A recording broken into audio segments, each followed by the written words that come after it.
آدھی رات کو عدالت کھول دینا، اپیل آئے تو 3 مہینے ان کی اپیل کو روک لینا، اور جب ان کے خلاف فیصلہ ان کے حق میں جانا ہو تو جج ہی بھاگ جائے. پہلے تو وکیل بھاگتے رہے، منشی بھاگتے رہے، اب جج خود بھاگ جاتے ہیں.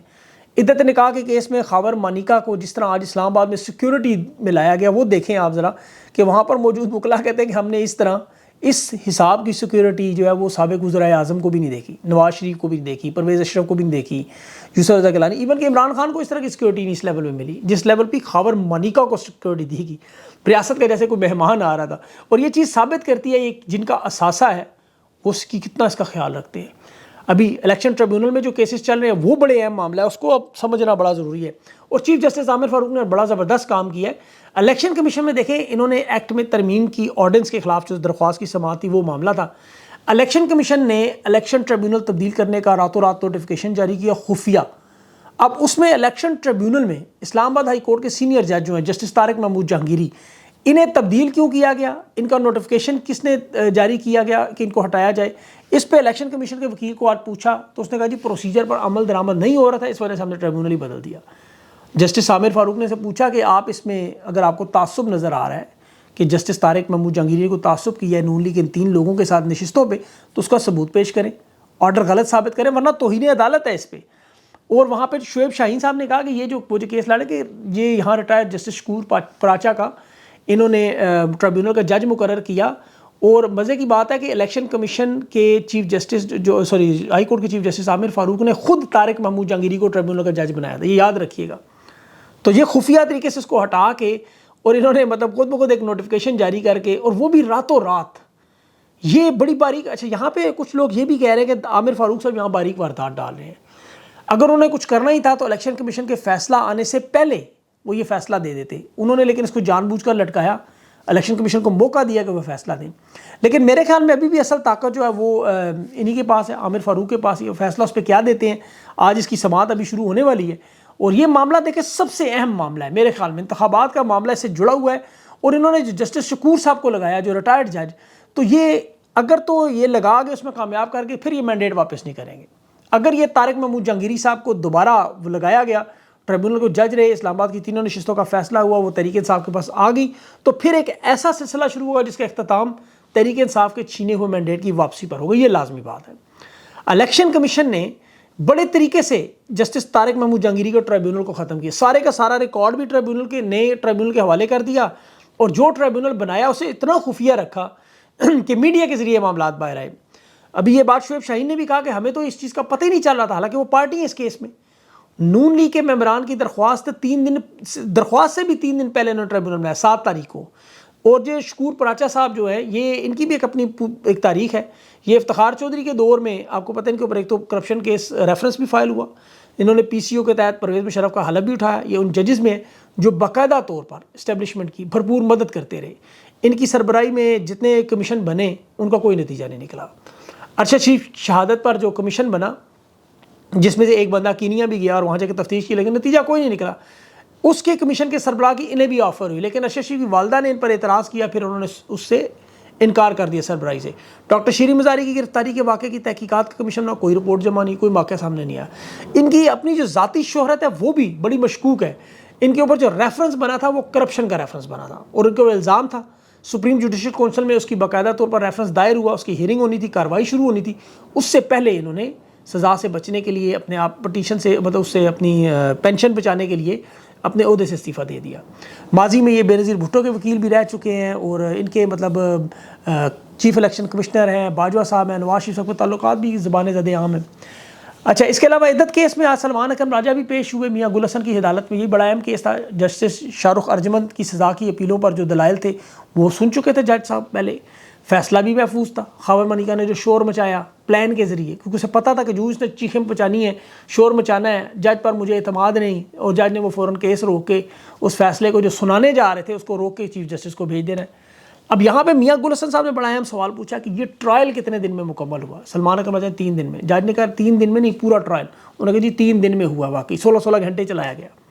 اس کے بعد جب خاور مانیکا نے شور مچایا عدم اعتماد کا تو فیصلہ روک دیا. جج بھی سر پکڑ کے بیٹھ گئے میاں گل حسن. اب یہاں پہ دیکھیں ماضی میں عمران خان نے ان تمام ججز پہ عدم اعتماد کیا، کوئی ایک جج بھی نہیں بدلا گیا، کوئی ایک فیصلہ بھی نہیں بدلا گیا. لیکن یہاں شاہ رخ ارجمند نے فیصلہ ہی بدل دیا. اب صرف لکھا ہوا فیصلہ پڑھنا تھا انہوں نے. اور وہ اس فیصلے کو دوسرے جج کے پاس بھی نہیں بھیج سکتے تھے کیونکہ پھر ٹرائل نئے سرے سے شروع ہو. اب خاور مانیکا اور اسٹیبلشمنٹ اور ان سب لوگوں کی کوشش یہ عدت کے کیس کو زیادہ سے زیادہ لٹکایا جائے اور اس میں کچھ بھی نہیں. ابھی اس کے خلاف جو اپیلیں ہیں وہ 13 جون تک ملتوی ہوئی ہیں. پاکستان کی عدالتوں کی آزادی کا یہی سب سے بڑا امتحان ہے. میں دیکھیں بھی عالیہ حمزہ کا خط پڑھ رہا تھا, دل دہلا دینے والی باتیں. 4 دن کا جسمانی ریمانڈ پہ بھوکا پیاسا, صبح سے لے کر رات 8 بجے تک ویران جگہ پر سادہ کپڑے والے ارد گرد بیٹھے ہوئے. پھر چادر چار دیواری کا تقدس پامال کر کے موبائل برآمد کروانا, اس کے گھر چھاپا. اور موبائل مزے کی بات ہے ان کے اپنے پاس ہے 13 مہینوں سے, اس کی بچیوں کے لیپ ٹاپ, گھر کی تمام چیزیں بھی. اور پھر بھی مسلح افراد اس کے گھر پہنچ کے بوڑھے ماں باپ اور بچیوں کو تنگ کر رہے ہیں, ہراساں کر رہے ہیں, ڈرا رہے ہیں, خوف اسلحہ لے کے پہنچ جاتے ہیں. عالیہ حمزہ نے کہا یہی بات کہ کچھ لوگ ہمیں گرانے میں, سیاست تو اب بہت دور رہ گئی, بہت نیچے گر گئے ہیں لوگ, یہ انسانیت سے بھی نیچے گر گئے ہیں. اور یہ افسوس ہے کہ خواتین کے ساتھ ایک خواتین چیف منسٹر کے ہوتے ہوئے ہو رہا ہے, چاہے وہ 2 نمبر مطلب فارم 47 کی چیف منسٹر ہیں. دیکھیں پاکستان کے لوگوں کے نظریں اس وقت 2 چیزوں پر لگی ہے مدت ملازمت ختم ہونے, ایک 25 اکتوبر کو اور دوسری 29 نومبر کو. اور ان دونوں میں امید ہے انشاءاللہ اب ایکسٹینشن نہیں ملے گی, مدت ملازمت توسیع نہیں ہوگی. تو یہ پھر 1 سال ہی زیادہ سے زیادہ سخت ہے, 1 سال. اول تو انشاءاللہ کچھ مہینوں میں سارے مسائل آپ کے سامنے حل ہوں گے. بہت انہوں نے کھینچ لیا تو 3 مہینے کھینچ لیں گے.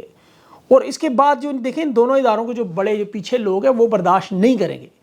منصور علی شاہ بیٹھے ہوئے پیچھے, وہ کسی صورت میں برداشت. اور سب سے بڑھ کر ادارے کے اندر لوگ جانتے ہیں بدنامی اور توہین ہو رہی ہے ادارے کی, اداروں کے اندر لوگ جانتے ہیں سارے, اور وہ محسوس بھی کر رہے ہیں, وہ سنتے بھی ہیں, وہ دیکھ بھی رہے ہیں. ان کے لیے یہ کوئی مشکل کام نہیں. وہ مارکیٹ میں دیکھیں جب سادہ کپڑوں میں گھر والے جاتے ہیں, رشتہ دار جاتے ہیں, خود جاتے ہیں, عوام کا مزاج دیکھتے ہیں, باتیں سنتے ہیں, اور پھر وہ انٹرنیشنل سطح پہ پاکستان کی دیکھتے ہیں کہاں ہم کھڑے ہیں. کوئی ایک رہنما پچھلے 2-2.5 سال سے پاکستان نہیں آیا. کتنے لوگوں نے, کتنے ممالک نے پاکستان کی تجارت کی, کتنے اصل منصوبے شروع, MOU نہیں, فارم 47 کی حکومت کو مبارکباد تک کتنے ملکوں نے دی. پاکستان کا امیج کہاں پہنچ چکا ہے, پاسپورٹ کے حالات کہاں پہنچ چکے ہیں. نعیم بخاری نے بھی طاقتور لوگوں کو مشورہ بھی دیا. اس نے کہا دیکھیں خان کو نقصان پہنچانے کا مت سوچے.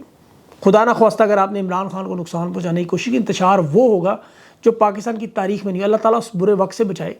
نعیم بخاری نے تو یہاں تک کہا کہ میں نے اپنی آنکھوں سے لوگوں کو یزید کی قبر پر تھوکتے بھی دیکھا. اس انجام کو پکڑے اور کچھ سمجھیں. اللہ تعالیٰ ان کو عقل دے. ہم دعا ضرور کریں اور آپ بھی دعا کیا کریں. دیکھیں دعاؤں سے اللہ تعالیٰ دل بدلتے ہیں.